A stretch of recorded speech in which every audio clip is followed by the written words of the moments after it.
அது யாருமே நீங்கள் இன்னும் பார்க்கல. மதகஜராஜான்ட்டு விஷால் ஹீரோவாக நடித்த படம்.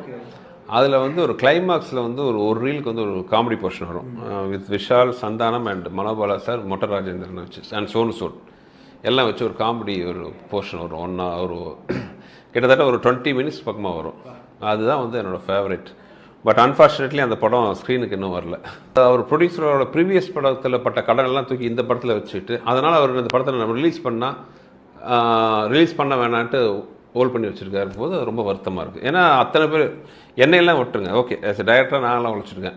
கிட்டத்தட்ட ஒரு வருஷம் விஷால் அந்த படத்துக்கு பட்னியாக கிடந்து 8 பேக்ஸ்லாம் வர வச்சு அவ்வளோ கஷ்டப்பட்டுருக்காரு எல்லாருமே. விஜய் ஆண்டனி மியூசிக் அவ்வளோ நல்லாயிருக்கும், சோனு சூட் விஷால் காம்பினேஷன், அப்புறம் சந்தானத்தோட ஹியூமர் எல்லாமே அந்த படம் 10 வருஷம் ஆக போகுது. அடுத்த வருஷம் வந்துட்டா எல்லாம் அப்போ வந்து ஒரு கமர்ஷியல் ஒரு கம்ப்ளீட் என்டர்டெய்னிங் பேக்கேஜாக அந்த படம் இருந்துச்சு. பட்